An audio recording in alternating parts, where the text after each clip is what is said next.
sant leen gërëm leen mbokk yi safa di bàyyi xel Buzz Media seen plateforme digitale bi nga xamante ni bi rek da ngeen koy faral di utiliser pour mën a informer wu divertir wante aussi jot ay promotion yu am solo ci ñi nga xamante ni bi rek daanaka ñoom ñooy suñuy invité tey nag comme ni ñu koy faral di defee ci seen débat le débat local loo xamante ne bi daanaka dañ ko jagleel leader politique yi rawatina ñi nga xamante ne bi ay candidat lañu pour élection locale yi ñu jëm donc ñu fas yéene waxtaan bu baax a baax faram-fàccee seeni programme wante aussi ñu gën a xam ana ñan ñooy suñuy candidat ñu fas yéene doon maire gox yeeg goxaat yi donc tey nag Buzz Media dafa ñëw ba fi nga xamante ne bi moom mooy ci diwaanu Kër Massar rawatina fi ñuy wax Kër Massar Nord ngir fas yéene jàkkaarloo ak koo xamante ne kenn la ci candidat yi fas yéene jongante ci élection locale yi ñu jëm muy le 23 janvier 2022 Adama Sarr lay wuyoo nekk un jeune ambitieux nekk ko si aussi koo xamante ne tey dañu ko investir ko mu doon tête de liste coalition Yewwi Askan Wi ngir jongante ci élection municipale yi ñu jëm donc dañu koy bàyyi mu nuyoog suñu mbokku internet Adama Sarr maa ngi leen nuyu. salaamaaleykum maa ngi lay fay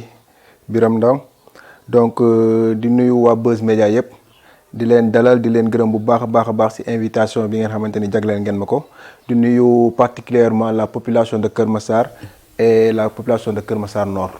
Effectivement donc comme ni ñu ko waxee léegi mbokku internet yi tey Adama Sarr laataa ñoo ñëw ci suñu débat nga wax ñu yaay kan lañu lay poser benn question boo xamante ne bi constat la bu ñëpp def ñun aussi ñu def ko tey parce que waroon nañoo gën a teel a ñëw mais embouteillage ak yoon yu xat yi ñooñu xaw a tardeel ba ñu ñëw heure bi yéen waa Kër Massar gis nañu ne dañuy defar benn pont ci dëkk bi en plus gis nañu ne avant ñuy commencer pont bi situation bi dafa metti woon maanaam pour ñëw fii dafa mel ni nga jéggi sirat ñu baal ma ci kàddu gi wante jamono jii ñuy defar pont bi mais situation bi dafa gën a doy waar tey yoon yëpp la ñu baare ay déviation yu dul jeex naka ngeen koy dundee yéen waa Kër Massar. waaw dundin bi ñu koy dund moom wax dëgg yàlla dund bu métti la parce que aussi Kër Massar comme ni nga ko waxee ñëpp xam nañ problème transport daf fi am. ñëpp xam nañ ni tey jii nii boo nee maa ngi ñibbi Kër Massar lu ñu leen njëkk laaj mooy croisement Kër Massar ndax seen embouteillage ñoo ngi am ba léegi. donc loolu loo xamante ne dafa doon lu métti pour population Kër Massar bi yëpp. mu doon lu métti li nga xamante ne également population bi ñu ngi siy souffrir bu baax a baax. problème transport moom en général dafa doon coono. pour ñi nga xamante ne ñun ñi nga xamante ne ñoo dëkk Kër Massar. mu doon lu métti di rafetlu nag wax dëgg yàlla pont bi nga xamante ne ñoo ngi koy defar métti na quand même mais yaakaar nañ ni bu ñëwee dina saafara jafe-jafe population Kër Massar parce que ñun lu saafara seen jafe-jafe rek moo ñu tax a jóg mais fu mu toll nii nag situation bi moom li ñuy dund métti na lool bu baax a baax. donc tey ñun waa Buzz Media def nañu le tout ba yegg si naan tardé nañu wante li ñu fi indi tey mooy xam kan mooy Adama Sarr dëgg-dëgg tey boo ñu doon wax sa bopp tey naam du yomb wante nga wax ñu tuuti Adama Sarr jaar-jaaram fan la juddoo ak itam fan la jaar ci wàllu école.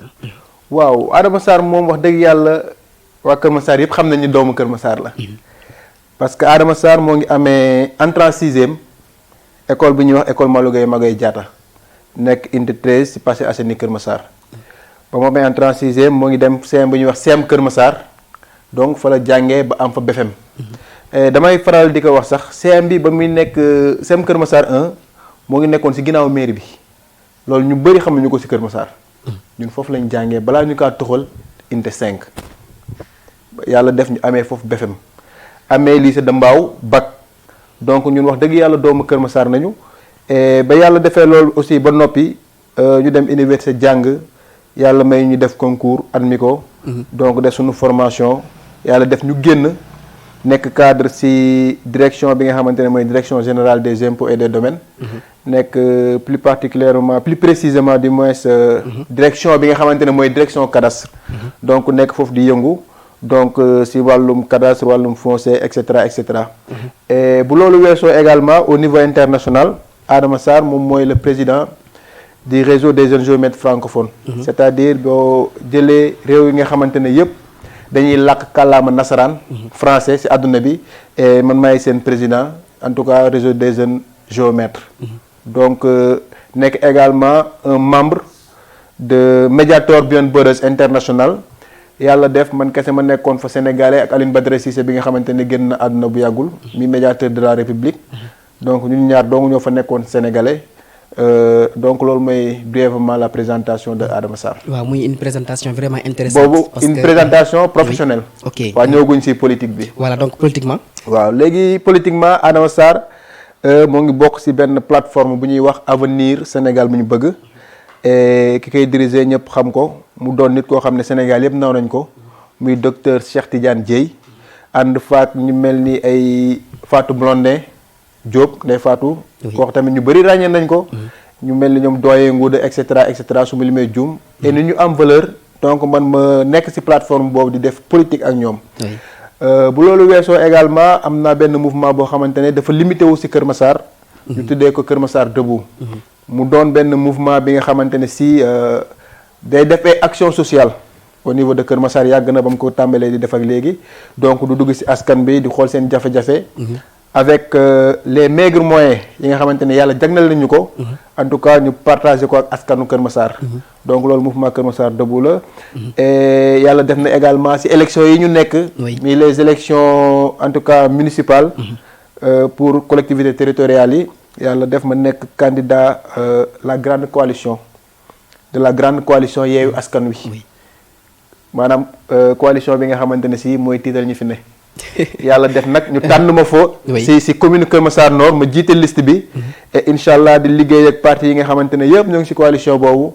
et pour que au soir du 23 janvier incha allah rabbi yàlla may ñu ndam ba nga xamante ne ci yéene bi nga xamante ne am nañ ko pour Kër Massar en tout cas ñu mun ko def. donc ci sa présentation la ñuy des tuuti rek lan mooy histoire u Adama Sarr ak politique lan moo dugal tey ci politique. li ma dugal ci politique mun naa ne. benn nit boo xamante ne ku ràññeeku la ci politique Sénégal te kooku boo ko waxee li ñuy wax mooy engagement kooku boo ko waxee li ñuy wax mooy dignité kooku boo ko waxee li ñuy wax mooy un travailleur muy Idrissa Diallo nekkoon maire Dalifort te génn àdduna jamono yi weesu et wax dëgg yàlla kooku moo ma dugal ci politique Idrissa Diallo moo ma dugal ci politique et mun naa ne moo ma formé sax ci politique. waaw moom moo tax daal wax dëgg yàlla ma dugg ci politique. boobu yàgg na wala. waaw yàgg na trop parce que depuis 2014 laa commencé di ànd ak Idrissa Diallo. waaw dem ak moom nag fu bëri ci Sénégal mu nekkoon koo xam ne dama ko jege trop. ñu doon waxtaan également ci lu bëri ci réew mi. ci politique ni muy demee et cetera. donc ba yàlla def lu muy def moom ko. donc di profiter également ci occasion bi di ko ñaanal yàlla fi mu nekk gënal ko fi mu jóge et que li nga xamante ne aussi bàyyi na ko ci njaboot bi nga xamante ne njabootu politique am la. bàyyi ko fi en tout cas mun na rassuré wu xam ne moo ngi ci ay loxo yu set. donc tey comme da nga jaar ci politique dund ci loo xamante ne bi xëy na xam nga ci lu bëree bëri tey nan nga gisee politique gu Sénégal parce que dañuy faral di wax naan démocratie am na ñi naan amul déjà am ñoo xamante ne bi dañuy génn pour doxantu ji comme ni ñoom niñ ko tuddee ñu teg leen loxo ne dañuy def ay mobilisation te c'est interdite tey nan nga jàngatee politique gu Sénégal. waaw politique Sénégal moom lu ma ko jàngatee mooy am na 2 poids 2 mesures et loolu Sénégal yëpp teg nañ ci seen bët. teg nañ seen loxo parce que tey jii munoo comprendre Abdoulaye Diouf Sarr di def doxantu dugg fu ko neex romb fu ko neex kenn du ko ne wow na kenn du ko ne tooy na bu ñu gisee ku mel ni Barthélémy Diaz ma koy nuyuwaale également bokk suñu coalition jug ne de def li nga xamante ne si moom la Abdoulaye Diouf Sarr di def parce que tamit il faut ñu rappeler ni ñoom ñaar ñëpp ay candidats lañu donc lu ñu permettre kii rek war nañ ko mun permettre kële mais ñëpp gis nañ Barthélémy Diaz fitnaal bi ñu koy fitnaal sonal bi ñu koy sonal et pourtant deful li nga xamante ne dafa grave amul benn trouble à l'ordre public boo xamante ne si posé na ko sur le terrain.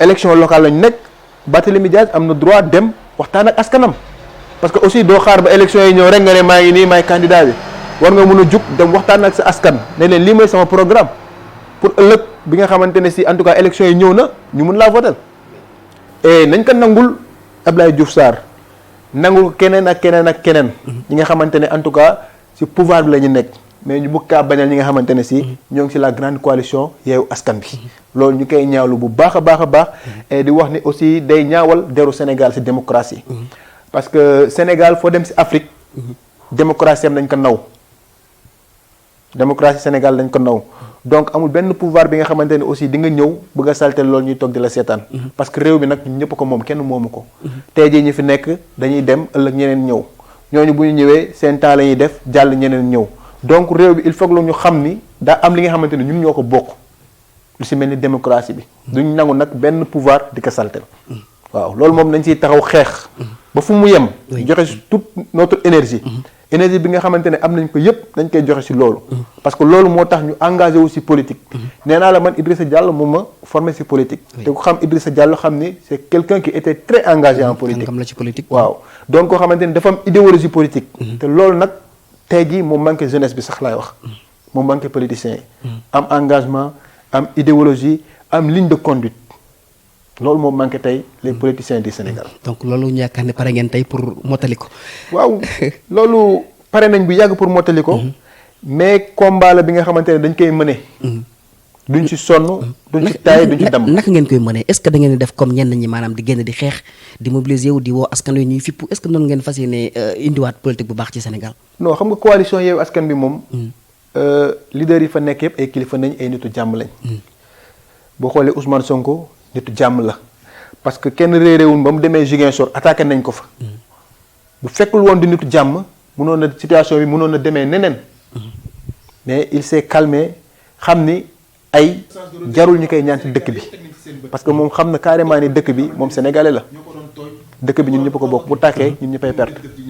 donc amoon na sens de retenue boo xamante ne sénégalais yëpp teg nañ ci seen bët ba toppul ñi nga xamante ne si ñoo ko doon tooñ ñoo ko doon provoqué.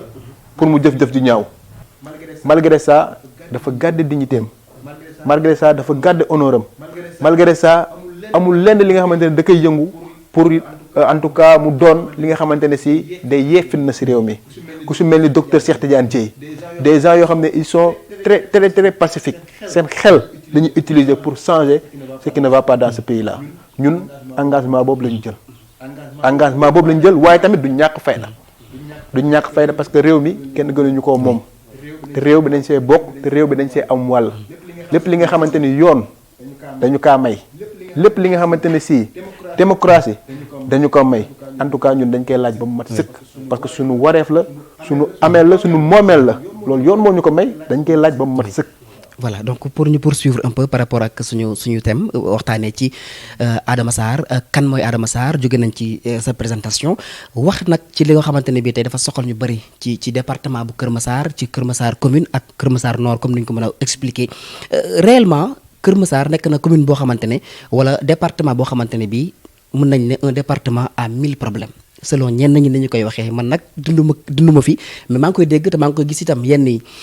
Adama Sarr tey bu ñu doon expliquer Kër Massar réellement lan lay dund ci jafe-jafe ndax ñu bëri jàpp nañ ni li nga xamante ne moom mooy inondation mooy la principale difficulté boo xamante ne sonal na waa Kër Massar est-ce que loolu kese moom ci Kër Massar. inondation moom dafa mel ni dafa dem ba bokk ci quotidien Kër Massar waaye bu kenn réeree mbir ne inondation yi nga xamante ne c'est des inondations récurrentes et répétitives yoo xamante ne chaque année day ñëw. ci Kër Massar mooy commencé en 2005. 2005 ak léegi yaakaar naa ni 16 ans la. donc dem na ba nga xamante ni xale yi juddu woon sax yaakaar nañu inondation bi lu normal la. donc inondation boobu noonu wax dëgg yàlla métti na trop. parce que tey nit nga am sa kër. investir tabax. def ci sa njaboot yaakaaroon loolu mu doon benn endroit bi nga xamante ni di nga ci def sa njaboot yépp nga xëy. en tout cas ndox bi ñëw nangu ko. te pouvoir bi fi nekk état bi fi nekk amul benn jàppale bi nga xamante ni war na la ko jàppale mën na la ko jàppale. pour saafara loolu. lu toll ci 16 ans 16 bonnes années. xam nga ni loolu ku la waxul méttiwut. waxul lu am. métti la. te ba tey jii nii loolu la ñuy dund. 2005 ba léegi loolu la ñuy dund. donc Kër Massar moom wax dëgg yàlla assainissement mun naa ne amu fi. dafa mel dafa gën a métti sax 2 ans yi ñu weesu nii. ci 2 ans dafa gën a métti. dañuy faral sax di tooñ ne président de la république. ba muy naan dafay créer département Kër Massar. oui si tournée inondation yi la ñëwoon. bañ naan ndax bu ñu créer département ndox bi day dañ. mais tey jii ndox bi dafa gën a bëri. oui donc ñu ne loolu noonu du solution. solution mooy lan def ay canalisation. solution bi mooy lan aménager dëkk bi ba nga xamante ne ndoxu taw bu wàccee. dina aw si ay récolte dina aw si ay canal dem fu mu war a dem. ñun loolu la ñu bëgg. pour askanu Kër Massar nekk ci jàmm. pourtant le ministre Omar Gueye annoncé woon na fi ay travaux. yooyu aussi dafa mel ni amul benn njariñ. fii travaux yi en tout cas ñëpp xam nañ ni bañ commencé ba léegi. bougé wu ñu mètre. tey jii boo demee fi travaux yi nekk dafa mel ni premier jour li nga fa fekkoon moom nga fay fekk ba tey. et on se demande même xaalis bi nga xamante ne moom lañ investir. oui. xaalis bi nga xamante ne moom lañ investir tey jii nii ci inondation yi fan lañ ko dugal. parce que tey jii nii. boo solee sa daal léegi nga dem fi nga xamante ne ñoo ngi liggéey pour ndox bi dem. mais li nga fa fekkoon premier jour ba ñuy commencé liggéey loolu nga fay fekkaat amul benn changement. donc on doit se poser la question tey jii investissement boobu ana xaalis bi. temps yële passé génn nañ naan non ki waroon indi matériel bi ki waroon indi oto yi nanga sang mais ñoom la seen biir. ñoom ñoo xam passation de marché yi nu ñu ko defee. ñun askanu Kër Massar lijjantiwuñ loolu. ñun askanu Kër Massar li ñuy lijjanti mooy. bu tawee ndox bi aw si ay canal aw si ay rigole dem fu mu war a dem ñun ñu dund si jàmm. te en tant que des citoyens sénégalais on a ce droit là de vivre en paix. oui d'avoir un cadre de vie idéal. loolu c'est un droit. tey par rapport ak somme bi ñu fi wax ne dañ koo jël dugal ko pour mën a xeex inondation bi au niveau de Kër Massar. ndax yaakaaroo ni am na beneen manière bu ñu ko waroon defee pour au moins liggéey bi gën a gaaw waaye aussi gën a rassurer askan wi. waaw xam nga parce que loolu bu ñu ko defee ba léegi daanaka zéro. waaw loolu noonu yëpp tappale bi fi nekk la. tappale bi nga xamante ni tey jii moo tax. askan bi yëpp ne doy na. askan bi yëpp suur li nga xamante ne si moo fi nekk mi pouvoir fi nekk parce que tamit digg yi dafa doy. loolu noonu yëpp nañ koy dugal ci cadre boobu. parce que tey jii je pense que problème des inondations qu'on se dise la vérité également pour un pays responsable warul mun a durer 16 ans. ci ville bi nga xamante ne ci géej a ko wër Dakar du ville bu mag te géej a ko wër donc pour man manque de sérieux la manque de bonne volonté. pour saafara problème bi des fois sax da ngay poser wu question ne est-ce que sax duñ utiliser inondation pour di. duufal seen compte banque yi. des fois tu te poses cette question là. est-ce que tey ñu maintenir population bi ci souffrance boobu noonu. pour chaque fois ñuy génne ay fonds pour chaque fois ñuy génne ay investissement et di rouler tout le temps population bi ci inondation bi. pour rek di dëral seen bopp. pour rek seen compte banque yi di gën a dem ci kaw. des fois on se pose cette question là. parce que tamit pour un pays responsable nga nekk ci benn dëkk bi nga xamante ne ci géej a ko wër. le drainage des eaux pluviales warul doon benn problème boo xamante ne war na durer 16 ans. dañu waxante dëgg ku si juddu woon tey jii màgg nga 16 ans. oui mënuñu régler problème inondation. on doit se poser la question mais qu'est-ce qui ne va pas. et loolu noonu nag nga xamante ne doxut cette chose qui ne va pas ñun on s'est engagé en politique pour changer loolu noonu. voilà loolu lañ bëgg a changer. voilà peut-être di nga ci am benn programme boo xamante ne bii di nga ko indi naam inondation moom affaire u état la su ma juumul. mais peut-être que collectivités territoriales yi avec les nouveaux maires donc dinañ indi solution par rapport ak loolu noonu waa Kër Massar di dund. beneen problème constat aussi boo xamante ne bi def nañ ko Kër Massar. def nañu ko département ci début mois de juillet bi atum 2021 bi. déjà le premier préfet du département de Kër Massar mu ngi tudd Saïd Fall. donc moom. ay information yi ñu jot mooy li mu constaté mooy dafa installé wu yàggul dara ay cas de meurtre commencé koo sonal. tey ñu mu mel ni Kër Massar manqué na sécurité loolu nu ngeen koy dundee jamono ji. Kër Massar manqué na sécurité. Kër Massar doon na ville bi nga xamante ni boo ko déggee ci médias yi rek rey lañu violé nañu. saa yoo déggee Kër Massar ci médias yi rek lu ñaaw nga dégg ci Kër Massar. mu doon loo xamante ne daf ñu métti trop nag parce que tey jii nii askanu Kër Massar. doon na askan bi nga xamante ne askan bu màgg la. waroon nañ fi teg en tout cas ay structure yoo xamante ne dinañ aar ñun suñuy kaaraange ak suñuy kaaraange njaboot. mais Kër Massar tey jii buñ bindee Kër Massar ci presse nationale bi rek am na kuñ fa rey am na kuñ fa violé am na kuñ fa rey am na kuñ fa violé. mais loolu noonu yëpp manque d'organisation la. ci équipe municipale bi nga xamante ne newoon na fi. parce que tey jii li nga xamante ne si mooy mën a jàppale suñu force de l'ordre yi. di leen di féliciter également si liggéey bu am solo bu ñuy liggéey. parce que tamit ñoom ñooy aar suñu kaaraange. mais éclairage public. dafa doon li nga xamante ne mairie bi moo ko gérer. la collectivité territoriale moo ko gérer. mais tey jii ñi nga xamante ne def seen ñaawteef. si lëndëm bi nañuy profité di def seen ñaawteef. mais tey jii bu fekkoon da ngay dox guddi mu mel ni si bëccëg ngay dox. yaakaar naa ni agression yi dina wàññeeku. parce que boo defee ñaawteef balaa ngaa bouger mètre nit ñi wër la et puis boo defee ñaawteef gars yi nañ xam ne kii moo def ñaawteef. mais avec ñi nga xamante ne bi ñoom ñooy yor sa kaaraange gi muy police. daanaka bëriwu fi aussi peut-être que bu ñu yokkoon tamit poste police yi tamit dina gën a yomb ci askan wi. waaw xam nga boo jëlee en terme de population. xam nga ay police tey jii boo demee si réew yu développé yi. dafa am benn pourcentage bu ñuy teg. tant de population. tant de policiers. loolu noonu dafa doylu Sénégal doylu ci Kër Massar. tey jii dafa war am benn nombre de population boo xamante ne bu ñu nee par exemple 10 000 personnes. ñu ne tant de policiers ñoo war a nekk ci communauté 10 000 personnes boobu noonu. mais suñu police matul. te Kër Massar doon dëkk boo xamante ne dëkk bu mag la. mun naa ne mooy commune bi nga xamante ne moo gën a peuplé ci commune Sénégal yépp. c'est la commune la plus peuplée.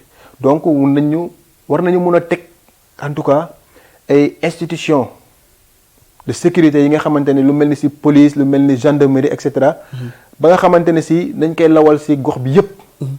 ba nga xamante ne askan bi dinañ am en tout cas kóolute dinañ am benn wóolute boo xamante ne dañ koy am. kóolute boo xamante ne dañ koy am ñoom seen jëmu bopp. parce que tey jii nii force de sécurité yi dañuy jouer benn rôle de dissuasion bu mag dañuy dissuader les malfaiteurs. et loolu noonu bu ñu ko multiplier woon ci koñi ci gox-goxaat yi rek ay dina faj lu bari ci insécurité bi nga xamante ne ci moo am Kër Massar.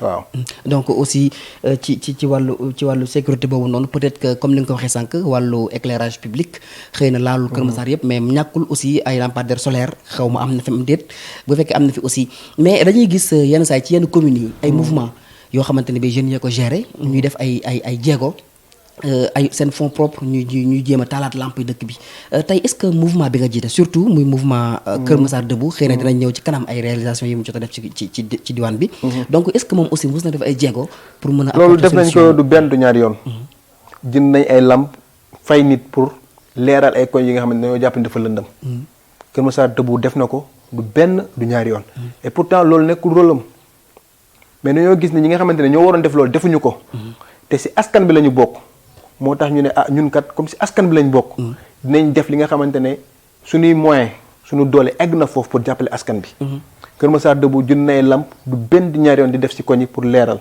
tey jii xam nga ndaw oui li ñu war a wax mooy naxaate bi lañu war a ba naxaate bi la ñu war a ba nga jël sa ñaari lamp wala ñetti lamp teg ko fi nga xamante ne mun naa ne li ëpp ci population bi fa la ñuy aw di nax nit ñi alors que boo duggee ci koñ-koñaat ci ruq-ruqaat yi amul benn éclairage bu fa nekk te foofu mooy priorité parce que tey ku def ñaaw te fa ngay daw làkkatu te foofu la ñuy defee agression te axe yi mag yi kenn du fa agressé qu'on se dise la vérité axe yi mag yi kenn du fa agressé ñi agressé ci ruq-ruqaani na yi nekk di agressé di def seeni ñaawteef donc foofu noonu nañu war a gën a leeral foofu noonu nañu war a gën a leeral pour que ñi nga xamante ne ñoo ngi def seen ñaawteef les malfaiteurs en tout cas duñu am courage sax taxaw ba naan dañuy agressé mais tey jii boo ñëwee nga ne fii nii kat wax dëgg yàlla oto bi génn Kër Massar fa lay aw xaaral ma teg fa samay lamp loolu yaa ngi nax askan bi mais nax bi ngay nax askan bi yaa ngi nax sa bopp te xamoo ko te nax sa bopp nag dara gënu kaa ñaaw dara gënu kaa bon mais aussi occupation anarchique bi am Kër Massar parce que ku ne xam na ni fii moom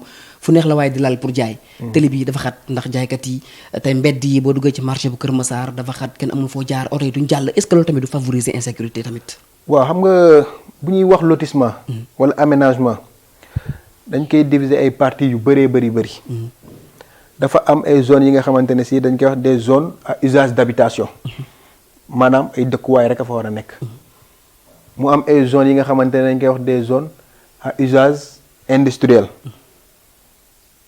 ay sociétés industrielles ñoo fa war a nekk mu am li nga wax li nga xamante ne si dañ koy wax des zones à usage commercial foofu commerce nañ fa war a def mais anarchie nekkul leen lu dul zone yooyu yëpp ngeen ñëw jaxase ko fu ñu war a def habitation commerce industrie lépp nekk fa fu ñu war a def commerce habitation lépp nekk fa te loolu moo am Kër Massar qu'on se dise la vérité également te wax dëgg yàlla bu ñu nee jaay ci marché ba nañ ko war a dem defee bu ñu nee jaay war nañ dem ci ay centre commercial defee ko fa loolu tamit doon li nga xamante ne coono bu mag a mag la ci ñi nga xamante ne ci Kër Massar nañ dëkk mu doon coono mais loolu dañu toll ci jamono yi nga xamante ne collectivité territoriale am nañ doole bi nga xamante ne war nañ organiser loolu tey jii nii ñun suñu programme dafa bokk ne bu ñu jëlee mairie bi incha allah le 23 janvier bu ñu jëlee mairie bi ñun on fera tout pour recenser tous les marchands ambulants et tous les commerçants qui sont à Kër Massar. dinañ ñëw ci programme bi ci kanam. waaw comme ça ñu gën ko yaatal. bu ñu leen recenser dinañ am fu ñu leen teg.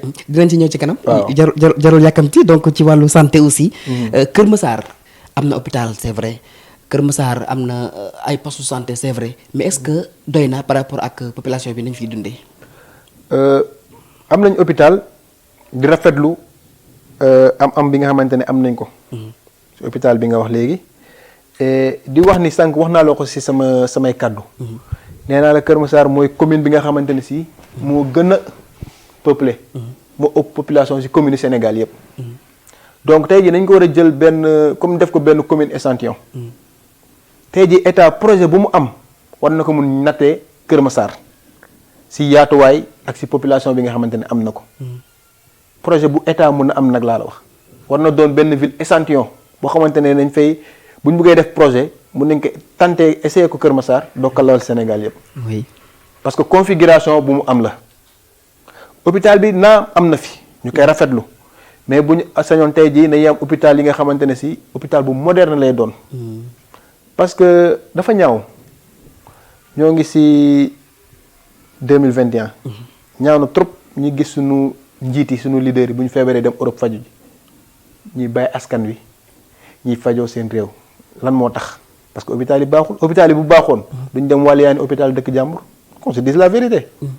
et pourtant ñoom ñoo war a defar hôpital tey jii département bu nekk waroon na am hôpital bu bopp chaque département du pays waroon na am hôpital bu boppam chaque département boo jël war na am hôpital bu boppam. ñu moderniser hôpital yi def si ay jumtukaay yu baax parce que xam-xam baa ngi fi médecins sénégalais yi am nañ xam-xam bu baax a baax a baax foo dem si àdduna bi naw nañ seen xam-xam mais lu des mooy infrastructure yi ak matériel. et ñi ko war a def nag macha allah duñ ko def parce que bu ñu feebaree jël avion. dem seen yoonu faju ji. amaana loolu moo tax duñ ko def. donc au niveau de votre commune muy Kër Massar Nord la nouvelle commune d'ailleurs est-ce que am na ko est-ce que am na poste santé au moins boo xamante ne bii tey. dina hôpital bi sax fi la nekk. hôpital bi fi la nekk. mais buñ ko yokkoon. dañuy jël. buñ ko gënoon moderniser. dañuy jël bu ñu yokkoon matériel bi dañuy jël. kon kay je pense bien que ne Kër Massar Nord moo gën a bénéficier wu ci infrastructure par rapport ak ñeneen ñi parce que su ma jëmul aussi police bi fii lay nekk. waaw amoon nañ gendarmerie déjà gendarmerie fii la nekk am nañ gendarmerie. hôpital bi fii la nekk. pont bi sax fii la nekk. pont bi fii la nekk waaw. waaw dañ bénéficier wu wax dëgg yàlla ci infrastructure mais. comme lu may wax rek. population bi dafa am doole dafa bëri. population Kër Massar Nord dafa bëri. donc il faut que ñu am infrastructure yooyu. mais waxuñu rek ni tabax. bâtiment bàyyi noonu. tege bu ñu nee infrastructure war nañ wax en tout cas ressources humaines. bi nga xamante ne dafa war a nekk ñu indi ñu ay médecins yu qualifiés. yu xam lu ñuy def indi ñu ay appareils de nouvelle génération. defal ñu ko suñu hôpital bi. nga xamante ne si tey jii duñu am lenn li nga xamante ne si dañ koy soxlaa jéegaani si benn hôpital. parce que quoi que l'on puisse dire aussi hôpital établissement public la. tey jii doon Kër Massar la nekk rek waa Kër Massar si faju ñi dëkk Kër Massar nañuy dem principal di faju dem Dantec di faju dem feneen ak feneen di faju mais ñun dañoo soxla li nga xamante ne si day dem sax ba raw hôpital yooyu noonu. ñun loolu lañu soxla biir Kër Massar. donc ci wàllu éducation aussi pour que mu gën a gaaw est-ce que tey Kër Massar am na ay problème pour wàllu éducation parce que bu ñu xoolee communes yi nga xamante ne ñoo ko wër mën naa ne Tivaouane Peulh mën naa ne Niague ak yeneen tey élèves yu bëri bu ñu waree def lycée Kër Massar la ñuy daw ñëw jàngi si. est-ce que tey Kër Massar am na problème éducation par rapport ak nit ñi ni ñuy dawee àllaso ñëw Kër Massar pour def seen wàllu éducation. bon am nañu lycée gaa mais bu ñu ko dolli woon également damay wax ñu jël.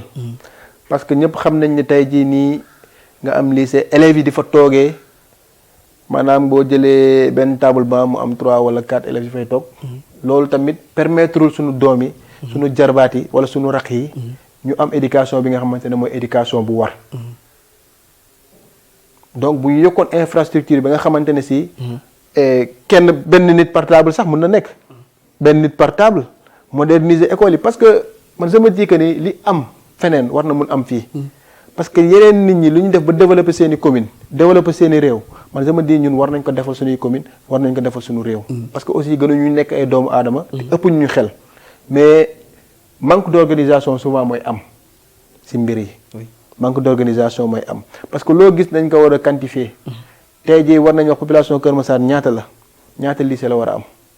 bu fekkente ne lycée bu fi nekk doyul ñu jéem a xool naka la ñuy yokkee lycée yi ba nga xamante ne si quantification bi en tout cas day respecter des normes day respecter normes yi nga xamante ne moom lañu établir waaw dafa war a respecter normes yi nga xamante ne moom lañu établir mais tey jii boo jëlee benn classe gis fa maanaam ay 70 élèves ay 80 élèves naam di nga ne infrastructure yi ñoo ngi fi école yaa ngi fi mais nekkin bi war. nekkin bi nga xamante ne suñu doom yi suñu jarbaat yi. suñu rakk yi noonu lañ fa nekkee doonul li war. et loolu aussi dañ koy ñaawlu. ok loolu tamit dañ koy ñaawlu. donc beneen aussi gis nañ nekk ci sa présentation wax nga ko da nga nekk ci cadastre di yëngu aussi ci wàllu foncier ci impôt et domaine tey peut-être da nga ñu mën a defal benn jàngat par rapport ak Kër Massar parce que bu ñu xoolee Bambilor wala nga ne Tivaouane Peulh ñàgg ay commune la yoo xamante ne li fa am ci problème foncier dafa bari. na est-ce que tel est le cas ici à Kër Massar. waaw xam nga problème foncier Kër Massar moom. ndaw tey jii su ma la waxee ni dañuy wër espace bu nga xamante ne war nañ fa mën def stade. war na la jaaxal ci Kër Massar. parce que quoi que l'on puisse dire également nekkul commune boo xam ne commune bu yàgg la. par rapport aux autres communes. yi nga xamante ne am nañu ay stade tey jii nii. donc bu ñu la nee Kër Massar tey jii ñoo ngi xalaat fan nañu war a def stade Kër Massar te da ko war a am nag. mu doon problème nga xam ni kon suuf si en tout cas nu ñu ko gérer woon dara baaxu si. parce que une nouvelle ville. wala une nouvelle commune bu mel ni Kër Massar. waruñu woon toog ba naan amuñu espace bu ñuy def stade. kon Kër Massar li muy rëy amul stade. amul stade tey jii boo fa bëggoon indi benn artiste maanaam mbaaw nga koy defee wala Pikine. man tey jii su ma ne woon bëgg naa bëggal Kër Massar bu fee indi waaye fan laa koy defee. du ma ko mën dama koy bàyyi. parce que aussi du ma ne waa Kër Massar laay bëggal ba pare jël artiste bi di ko yóbbu mbaaw wala di ko yóbbu Pikine. alors que waa askanu Kër Massar la war peut-être loolu moo tax man musuma dégg événement bu rëy Kër Massar maanaam nga ne Wally Seck dafay ñëw wala keneen dafay ñëw. mun ta nekk am nañ yéene bi. oui am nañ yéene bi. man am na ay jamono waxtaan naag ay producteurs. yàlla xam na ko pour indi fay artistes yi mag. mais après nañ ma ne non fu ñuy mën a dem mooy stade Mbao. mooy gën a jege. ma ne non événement bi mu bëgg a def c'est pour la population Kër Massaroise. oui c'est pas pour la population de Mbao. waa Kër Massar ñoo tax ma bëgg a bëggal waa Kër Massar. moo tax ma bëgg a indi artistes yi fii pour ñu ñëw def seen jouer fii. jouer fii. oui mais producteurs yi demoon nañ ba sori ba waxtaan see kase ak lépp. mais nañ ma ne affaire bi mënuñu ko def Kër Massar parce que xool nañ xool amuñu espace bu ñu ko def léegi daal lu ñuy def mooy yóbbu ko Mbao ma ne leen déedéet man dëkkuma Mbao Kër Massar laa dëkk. su may reyante kañ di indi artistes pour bëggal sama gox la pour bëggal pour bëggal samay dëkkandoo. moo tax ma koy def mais pas pour. oui defal ko dëkkandoo jàmbur wala ñeneen macha allah. te loolu lépp li ko waral mooy problème foncier dem nañ ba sa Kër Massar amatul espace problème bi fan la commencé amatul espace te lu gën a ñaaw mooy lotissement yi fi am yépp mënuñu la wax xaalis bi nga xamante ne mairie bi. gagné na ko fan la ko dugal. te loolu aussi dafa doon problème boo xamante ne dañ ko war a teg sur la table. parce que Kër Massar commune bu bees la. tey jii boo jëlee kër. benn kër. buy tabax dina déposer autorisation de construire. autorisation de construire boobu minimum kër gi dina fay 50 000. pour ñu délivrer autorisation de construire am. ok booy jël sa këyitu kër à la mairie. di nga fay li ñuy wax les frais de mutation. minimum 50 000. donc boo jëlee loolu da nga naan benn kër rek. mun na génnee 100 000 francs. benn te kër loolu minimum la. ñaata lotissement yi bees ñoom Kër Massar bañ ko defee commune ak léegi. ñaata kër ñoo nekk Kër Massar ñaata kër yu bees lañ fi tabax. bu ñu nee kër gu nekk 100 000 ñaata milliards la war a doon ana tey jii xaalis boobu fan lañ ko dugal. mu doon loo xam ne dañ ko war a poser sur la table ñi nga xamante ne aussi ñoo géré woon mairie bi. ñu wax ñu suñu xaalis boobu fan lañ ko dugal. parce que ñun si nañuy yëngu xam nañ nu muy demee. kii tabax di nga am autorisation de construire da ngay fay. li ngay fay si mairie bi la jëm. mutation kër da ngay fay. tey jii su mu amee kër jaay la ko ba def mutation à la mairie da ngay fayat moo tax ma ne la sànq minimum la. oui ñaata kër ñoo nekk Kër Massar yu bees yi nga xamante ne dañ ko tabax si kilifteefu mairie bi fi nekk. mais xaalis boobu noonu yëpp ñu fay. mais xaalis boobu anamu. parce que mënoo dox Kër Massar ba ne xaalis bi lii nañ si def. donc li nga bëgg a wax c'est-à-dire bu ñu comprendre transparence amul ci gestion. transparence amul. transparence amul et puis sax da ngay gis da ngay teg sa bët. ni xaalis boobu yow mënoo teg sa bët fi nga xamante ne si en tout cas wala loo xamante ne si loolu lañu investir si xaalis boobu noonu te xaalis boobu waa Kër Massar yëpp ko moom. xaalis boobu noonu waa Kër Massar yëpp ko moom te loolu nag tôt ou tard dinañ ko teg sur la table. parce que xaalisu Kër Massar la. mairie bi nañ ko ne gérer rek moo ko. donc da nga bëgg ñu auditer maire bi. bien sûr. dañ leen war a auditer ñoom bañ fi toogee ba léegi ñu ne ñaata kër nañ def autorisation parce que c'est le maire qui autorise. xam nga gars yi bëri nañu réeree mbir yaakaar ne urbanisme mooy autoriser construction. c'est le maire urbanisme bras technique maire bi la. maire bi mooy autorisé pour nga tabax te pour mu autoriser nga tabax da ngay fay xaalis. bu amee sa këyit de définition da ngay fay mais xaalis boobu noonu yëpp xaalisu mairie bi la. mais tey Kër Massar xaalis boobu noonu bu ñu ko dajalee c'est des milliards c'est des milliards. ànd na si lan lañ ko investir. munoo teg sa bët si lu ñu investir xaalis te xaalis bu am la. te loolu mun nañ def audit bi. oui ak ñoo mën a def audit bi. te tôt ou tard danañ ko teg sur la table def audit bi. waaw oui ñu jàll ci leneen parce que wax nga ko sànq ci wàllu sport bi comme Kër Massar amul stade ak ni muy toll. ak fii turu Kër Massar toll tey jamono ji tey mënoo wax Sénégal population te tuddoo Kër Massar mënul nekk. te aussi mënoo jóge ci région yenn yi pour ñëw Dakar te jaaroo Kër Massar mënul nekk. tey ñu gis ni Kër Massar nekk na département boo xamante ne bi amul stade ñu xaajale ko. amul ay fenn foo xamante ne bi tey mën nañ fa defee ay programme yu yaatu. tey ci loolu noonu sax est-ce que réellement Kër Massar am na équipe boo xamante ne bi tey mën na ko représenter au niveau national. non xam nga Kër Massar am na équipe. am na équipe boo xamante ne moo ngi championnat. mais équipe boobu mënul prospérer. parce que aussi pour nga prospérer il faut nga am benn endroit bi nga xamante ne fa ngay entraîner. mais tey jii boo amee équipe te amoo foo entraîner équipe boobu fan la jëm. mais ñun loolu mooy suñu jafe-jafe. Kër Massar tey jii nii amul lenn li nga xamante ne war nga ko tudd Sénégal te doo ko tudd Kër Massar. wala waa Kër Massar duñ ci bokk. ñun waa Kër Massar mal gestion moo ñu rey. mal gestion moo tax mënuñu dem fenn. Kër Massar daa si lu ñaaw rek nga xëy dégg. wala bu maire bi génnee wax ay toj-tojam. gars yi ne seen maire bi defati na buzz. ñu am buzz bi pendant une semaine. bu noppalee ko une semaine génnaat defaat toj-toj. ñu ne Kër Massar jëlaat nañ buzz bi. ñun daal si lu ñaaw la ñuy jëlee buzz. te loolu dañoo bëgg mu dëñ dañoo bëgg mu jeex. mais Moustapha Mbengue maire bi je sais son nom yéen a ko fal pour mu gérer donc bu demee tey ba mandaawam jeex peut-être ngeen doon ñoo xamante ne bi tey bëgg ngeen ko remplacer faaw ngeen wax ne gestion baaxul tamit. non du question yàq pour yàq. ku xam Adama Sarr xam ne du waxantu. man politique engagement moo mu si dugal Moustapha Mbengue bu defee lu baax ma teg sama bët. damay ne Moustapha Mbengue def na lu baax. parce que wax ci sa baaxu morom wàññiwul dara ci sa mbaax mais tey jii yow mënoo dugg Kër Massar bu la neexee bu ñu génnee nga génn visiter koñ bi. ana lan ngay teg sa bët nga ne lii mairie bee ko def te nee naa la nag am nañ ay ressources. oui on a des ressources. foncier Kër Massar rek ressource la ba nga xamante ne kenn xamul nu mu toll.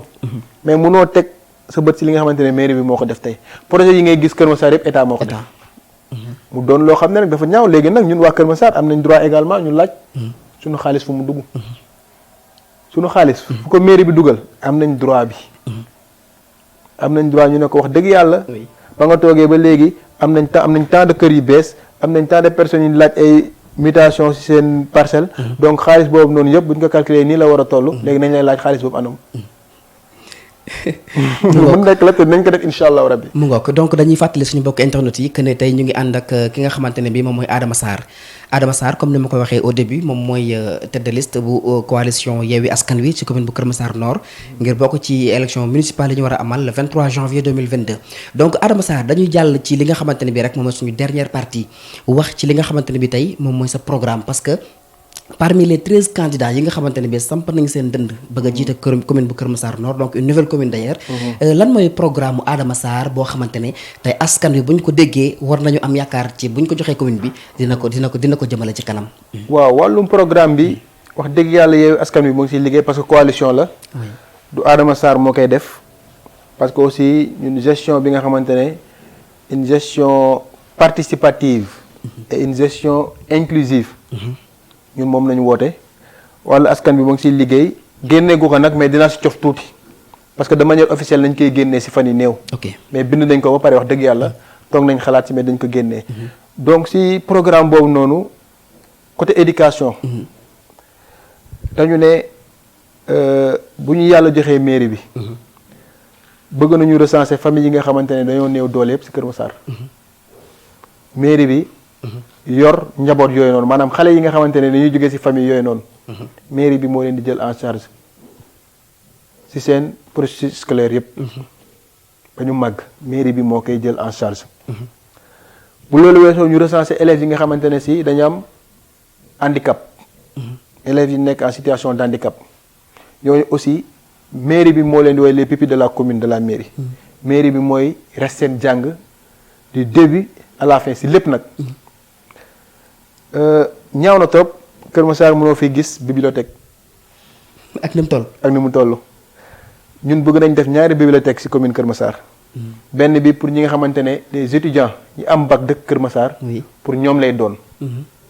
beneen bibliothèque bi pour ñu nekk collège ak ñu nekk lycée. parce que jàng mooy defar ab réew. parce que réew du tabax boppam nit yi fa dëkk. ñoo koy tabax mais nit ñooy boo leen tabaxul tabax bi war duñu tabax réew bi. moo tax ñu boole lool suñuy programme bu loolu weesoo ci côté sport bi. bëgg nañu en tout cas ci gox-goxaani ndaw yi defar ay terrain yi nga xamante ne maanaam gazon synthétique moo fay nekk ay terrain yu ndaw ci koñ yi. ay gazon synthétique moo ci nekk loo xamante ne lu mu nekk la il suffit nga am partenariat wala collaboration bi nga xamante ne moo war. pour loolu am. programme boobu également teg nañ ko parce que dañoo gis tey jii nii. sunu jeunes yi bu ñu bëggee en tout cas dem football yi les week-ends dañuy dem ba Dakar Sacré-Cœur loué terrain 30 000 wala ñu dem Magic Land loué terrain 30 000. et pourtant terrain yi ñu fay loué nekkul terrain yu mag wala yu jéggi dayoo ay terrain yi nga xamante ne yu yem la gazon synthétique nga siy def. bu utee partenaire def ko sa gox def ko si gox-goxaari ndaw yi. si quartier yi jeunesse bi dootuñ sonn di dem di waliyaani feneen feneen yi toog am lu ñu bëgg. bëgg nañ également def benn stade multifonctionnel. boo xamante ne si waa Kër Massar en tout cas dinañ ci mën a ndamoo. parce que Kër Massar ni mu toll ba léegi nii amul stade lu ñaaw la. lu ñaaw la donc loolu tamit bokk na suñuy projet. wër nañ nag espace bu ñu ko def. mais incha allahu rabi prospection yi du jeex. en tout cas on va trouver. un moyen wala en tout cas benn solution ba nga xamante ne dinañ am espace bi nga xamante ne ba bu ñu falee nañ fa def. stade boobu noonu. bu loolu weesoo également bëgg nañ def benn piscine. olympique. à Kër Massar. loo xamante ne mun naa ne benn commune amu ko. piscine olympique boo xamante ne dañ koy def Kër Massar muy nekk ci benn centre de sport boo xamante ne day fédéré sport Kër Massar yëpp ñuy def ay compétition annuelle judo karaté basket football handball. ba nga xamante ne si bu doxalee tuuti rek di nga dégg en tout cas doomi Kër Massar sori si wàllum sport ak si wàllum athlétisme. loolu tamit bokk na suñuy programme def benn piscine olympique boo xamante ne si dinañ am ay nageurs yi nga xamante ne dañ leen dégg fépp si àdduna bi.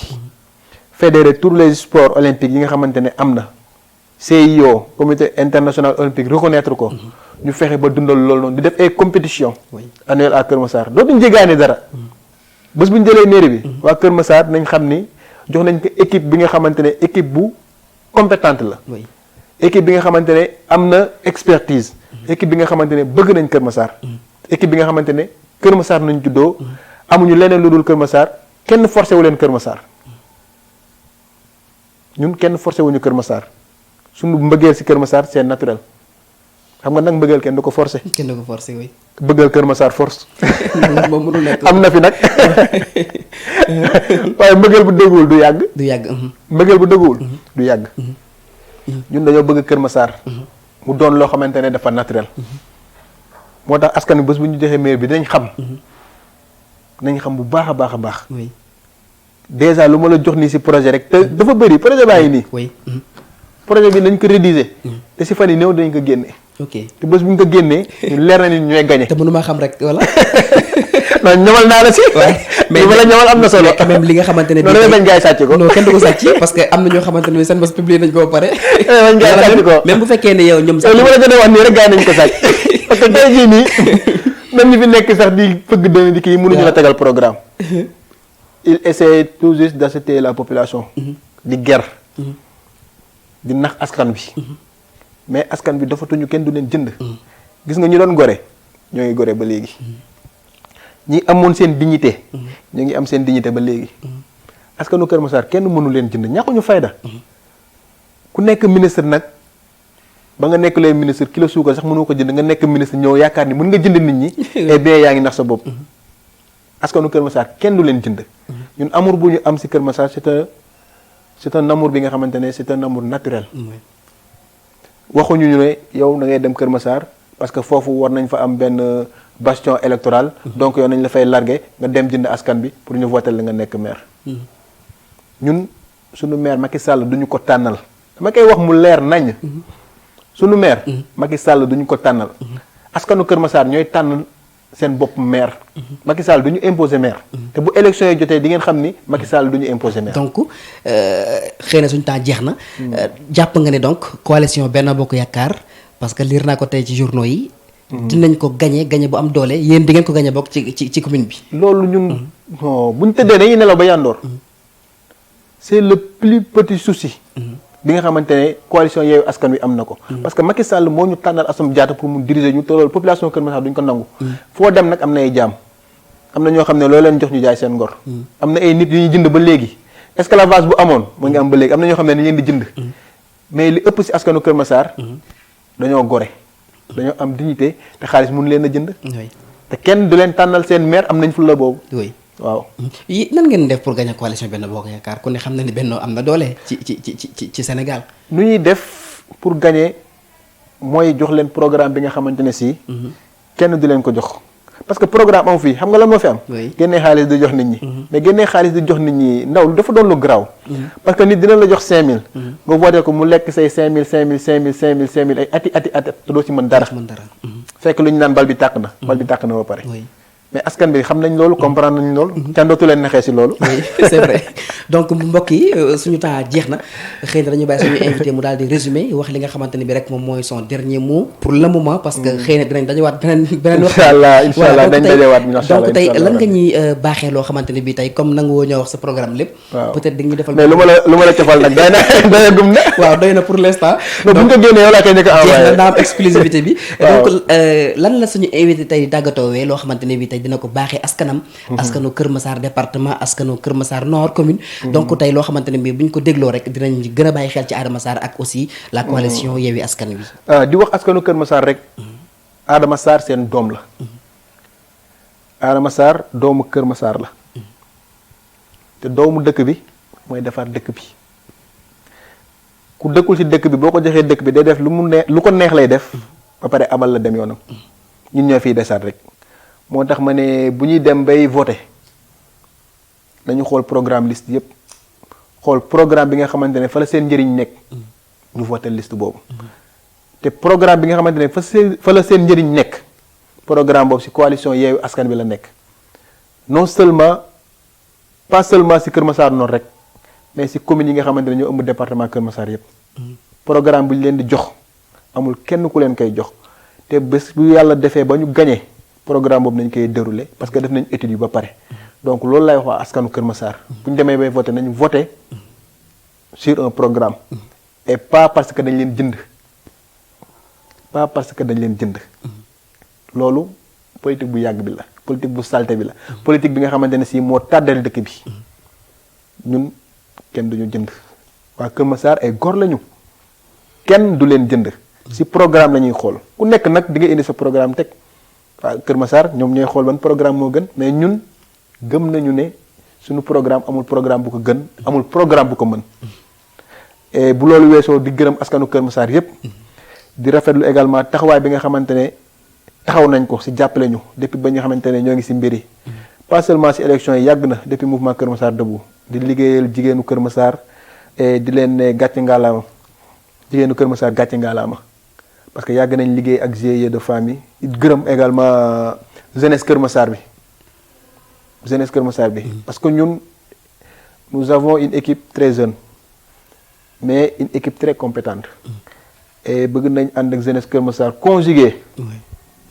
conjuguer nos expertises conjuguer nos compétences pour développer notre commune Kër Massar Nord pour développer notre département le département de Kër Massar waaw muy lu am solo donc mu mel ni aussi dañ lay jaajëfal bu baax a baax ci ni nga nangoo ñu invité la nga doon suñu quatrième invité d'ailleurs waaw man maa leen di gërëm et di leen ñaanal également Buzz Média doon média bi nga xamante ne dañ koy tudd ci àdduna bi yépp amiin loolu yéene la ñaan la bi nga xamante ne aussi ci sam xol la génnee parce que gis naa professionnalisme bi ngeen am jërëjëf donc amoon leen farfarloo da ngeen di liggéey teg ko ci professionnalisme te ñun loolu lañu gëm nee naa la ñun suñu politique politique dañ see dugg parce que dañu engagé wu nañu am ay idéologie am ay concept donc képp kiy liggéey sa liggéey nga naw ko am concept bi nga xamante ne am idéologie bi nga xamante ne ñun dañ ko am côté politique gis ni yow am nga ko de manière corollaire ci liggéey bi ngay liggéey dañ lay naw donc naw nañ leen ñu ngi leen di remercier bu baax a baax a baax jërëjëf donc mbokk yi yéen tamit ñu leen di jaajëfal bu baax a baax di fàttali ne suñu gan moo nekkoon Adama Sarr moom mooy candidat coalition Yewwi Askan Wi ci Kër Massar Nord nouvelle commune nekk ci nouveau département donc waxtaanee nañu lu am solo loo xamante ne bi tey dinañ ko waxtaanee aussi ak ñeneen ci candidats yi donc di leen jox dig daje ak beneen jotaayu waxtaan ak beneen candidat jërë ngeen jëf. mais gars yi bu ñu sàcc suñu programme yi